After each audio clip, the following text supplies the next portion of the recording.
खलीफा के हम हैं खलीफा हमारा, वो दिल है हमारा, आका हमारा, हमारा हमारा खलीफा हमारा, वो दिल है हमारा, आका हमारा, वो दिल है हमारा, आका हमारा।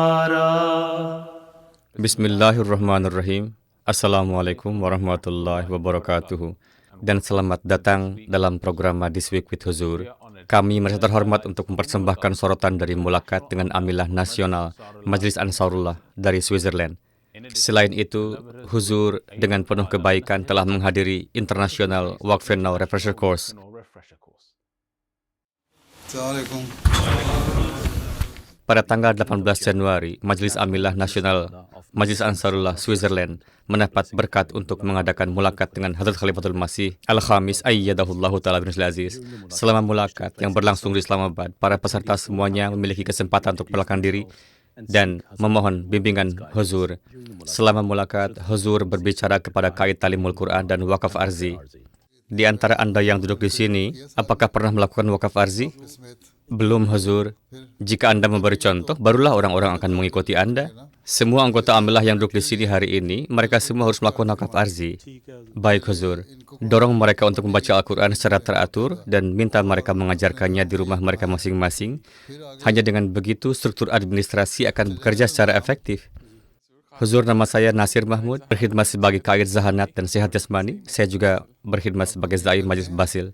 Anda berolahraga? Iya, Huzur, saya berolahraga. Saya pergi ke gym dan juga berolahraga. Berapa kali? 2 hari seminggu? Saya berolahraga setidaknya 2 atau 3 kali seminggu, Huzur. Berapa banyak Ansar yang pergi ke gym? Huzur, saya baru saja bergabung dengan Ansarullah. Hingga hari ini sudah 15 hari berlalu, kan? Iya, Huzur. Apakah Anda sudah melakukan pekerjaan administrasi dalam 15 hari ini? Iya, Huzur. Berapa banyak Ansar? Anda seharusnya sudah membaca berkas-berkas terdahulu. Iya, kami saat ini sedang dalam proses transisi. Apakah proses ini akan berlangsung selama 6 bulan? Ada 155 anggota dalam tajdid Anda. Seseorang bisa mengambil alih dalam waktu setengah jam. Siapa selanjutnya? Huzur, nama saya Tahir Mahmud Chaudhry dan saya berkhidmat sebagai Qaid Mal. Berapa orang yang berpenghasilan? Huzur, saya tidak memiliki data yang tepat, tetapi saya pikir 90%. Anda seharusnya punya data ini. Anda telah berkhidmat sebagai Qaid Mal selama bertahun-tahun. Anda seharusnya memiliki data dengan angka pasti berapa banyak orang yang berpenghasilan dan berapa pendapatan mereka dan apakah mereka memberi canda sesuai dengan tarif yang ditentukan atau tidak. Jika mereka tidak bisa, apakah mereka telah meminta izin untuk ini? Data ini seharusnya lengkap. Insya Allah, Huzur. Hal utama adalah kita harus mengetahui kenyataannya. Harus memastikan realitas sebenarnya dari hal-hal tersebut. Jika ada yang tidak bisa memberikan canda, Anda juga harus mengetahui hal ini. Adapun mereka yang mampu dan berpenghasilan baik, apakah mereka membayar canda sesuai dengan syarah yang ditentukan atau tidak? Oke, jika mereka tidak memberikan canda, maka mereka harus meminta pengecualian. Jadi Qaid Mal harus memiliki semua informasi ini. Oke? Baik, Huzur, insya Allah. Silakan duduk. Huzur, saya Qaid Isar di Majelis Ansarullah Swiss. Berapa banyak candah yang dibayarkan untuk khidmat khalaq oleh Ansarullah? Pernahkah Anda melakukan proyek semacam itu? Belum, Huzur. Pernahkah Anda membangun gubuk di Afrika, memasang pompa air, atau membantu pasien yang sakit? Saya telah melakukannya secara pribadi. Lakukan atas nama Ansarullah juga, dan Anda akan mendapatkan pahala untuk ini. Kemudian Anda dapat memberitahu saudara Ansar lainnya bahwa Anda telah memberikan kontribusi seperti itu. Untuk itu mereka juga harus melakukannya. Oke? Bacalah peraturan mengenai tugas-tugas Qaid Isar, dan kemudian laksanakanlah. Motivasi anggota Anda untuk membantu orang miskin di Afrika, atau di negara-negara berkembang lainnya, atau di daerah terpencil di Sindh, Pakistan, atau dimanapun ada kebutuhan di Afrika. Bantu mereka dengan memberikan sedekah, bantu mereka selama Id, bantu mereka dengan memasang pompa air, atau dengan menyumbangkan sesuatu untuk rumah sakit. Anda harus melakukan sesuatu, bukan? Saat berbicara dengan Qaid Tabligh, Hadrat Khalifatul Masih menanyakan tentang minat masyarakat Swiss secara umum terhadap agama. Assalamualaikum, Huzur. Waalaikumsalam. Nama saya Ataul Haq dan saya mengkhidmat sebagai Qaid Tabligh. Anda Qaid Tabligh? Apakah Anda mengerti bahasa Urdu? Sangat sedikit, Huzur. Hanya kalimat itu saja, ya, yang telah Anda ucapkan. Apakah Anda mengerti bahasa Inggris? Ya. Anda Qaid Tabligh? Apa rencana Anda untuk tabligh? Jadi tahun lalu kami memiliki pengalaman yang sangat baik dengan pameran-pameran yang kami lakukan di 2 kota besar di Swiss. Berapa banyak orang yang datang untuk melihat pameran Anda? hingga 110 orang selama sepanjang hari. Hanya 100? Tetapi sebagian besar orang di Swiss tidak peduli tentang agama? Iya, Huzur. Yes. Yes, Hazur. Mereka tidak memiliki minat apapun terhadap agama? Tidak. Mereka tidak memiliki minat terhadap agama. Bagaimana Anda dapat mengembangkan minat di antara orang-orang tersebut? Ini adalah pekerjaan kait tabligh. Kami berpikir untuk memperluas pameran-pameran ini, Huzur. These exhibitions. Anda juga harus mencoba mengeksplorasi lebih banyak cara untuk bertabligh. Oke, bagaimana Anda dapat memperluas kegiatan tabligh Anda, literatur gratis, pamflet, dan kontak satu persatu. Dan cobalah untuk melibatkan lebih banyak ansar dalam skema da'i ilallah. Mereka yang terlibat dalam dakwah dan tabligh. Oke, baik Huzur. Jadi buatlah program yang komprehensif dan ekstensif. Insya Allah, Huzur. Saat mulakat berakhir, Hadrat Amirul Mukminin memberikan bimbingan umum kepada semua anggota Amilah tentang perlunya menjadi majelis yang ideal. Berusahalah untuk bekerja keras. Anda memiliki majelis yang kecil, oleh karena itu seharusnya menjadi majelis yang ideal. Oke? Insya Allah, Huzur. Saya yakin ada lebih banyak ansar di sini di Jemaat Islamabad daripada seluruh jemaat Anda di Swiss. Iya, Huzur. Jadi buatlah menjadi jemaat yang ideal.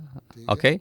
Baik, Huzur, insya Allah. Huzur, itulah sebabnya kami datang ke sini untuk menerima doa dan berkat Huzur, dan insya Allah.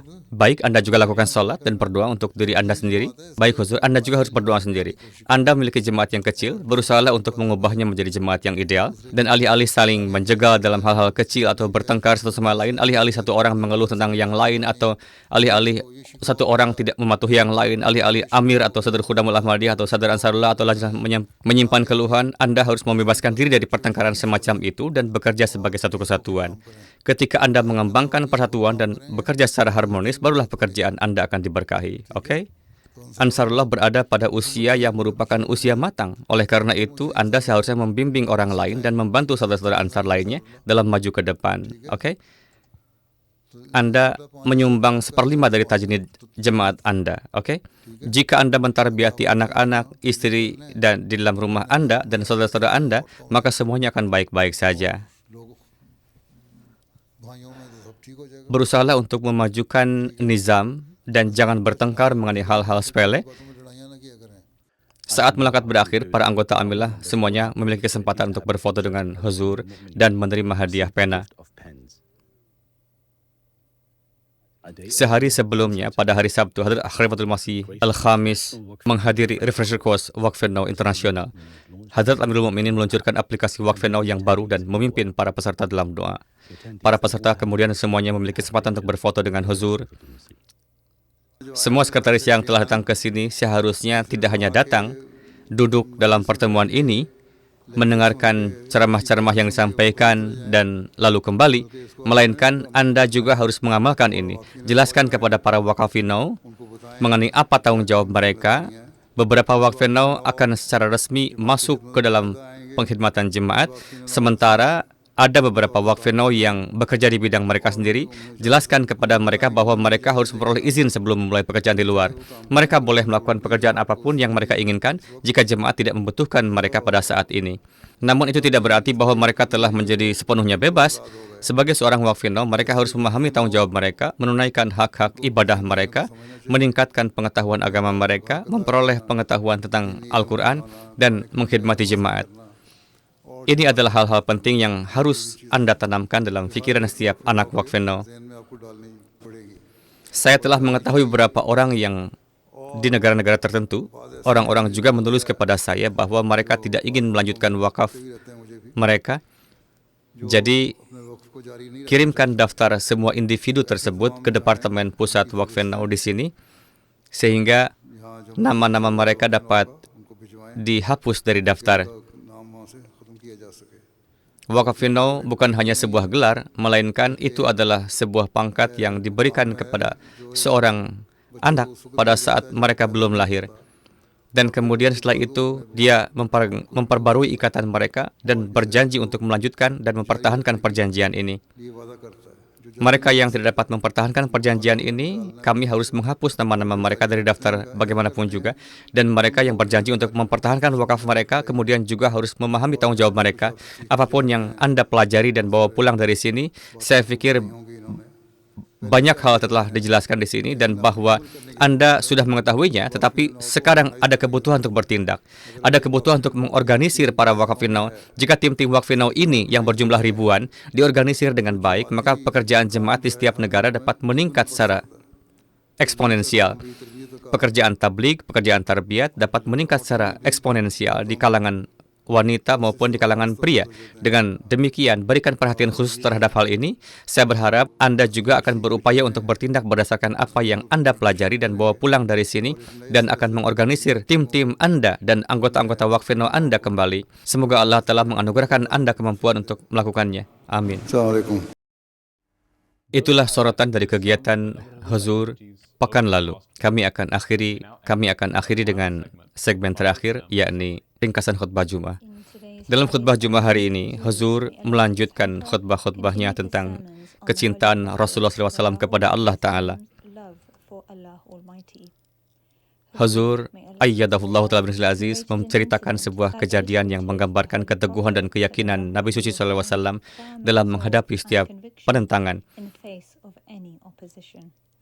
Dalam kecintaan dan pengabdiannya kepada Allah Ta'ala, beliau SAW bahkan tidak menunjukkan kepedulian terhadap jiwa beliau sendiri. Dengan demikian, ketika Rasulullah mulai bertabligh, kaum Quraisy mendatangi Abu Talib dan berkata kepadanya, "Tahan keponakanmu dari berbicara menentang berhala-berhala kami, kalau tidak kami akan menahannya sendiri, dan Anda tidak boleh ikut campur setelah itu." Mereka lebih lanjut berkata, "Kami sebelumnya telah meminta Anda untuk menghentikan keponakan Anda, dan kami telah menyampaikan hal ini kepada Anda. Namun Anda tidak menahannya. Sekarang kami datang lagi, entah Anda mencegahnya dari berbicara menentang kami, atau kami akan menghadapi dia, dan Anda sampai salah satu dari kedua belah pihak musnah." Ketika kaum Quraisy menyampaikan hal ini kepada Abu Talib, beliau memanggil Rasulullah SAW dan berkata kepada Rasulullah, "Wahai putra saudaraku, jangan bebankan kepadaku beban yang tidak dapat aku tanggung." Rasulullah SAW merasakan bahwa pamannya mungkin akan menarik dukungannya dan menyerahkan beliau kepada kaum Quraisy. Kemudian Rasulullah SAW bersabda, "Wahai pamanku, demi Allah, sekalipun orang-orang ini menempatkan matahari di tangan kananku dan bulan di tangan kiriku, aku tidak akan berhenti dari tugas ini. Aku akan melanjutkan misi ini sampai Allah membawanya kepada penyelesaian, atau aku binasa dalam upaya ini."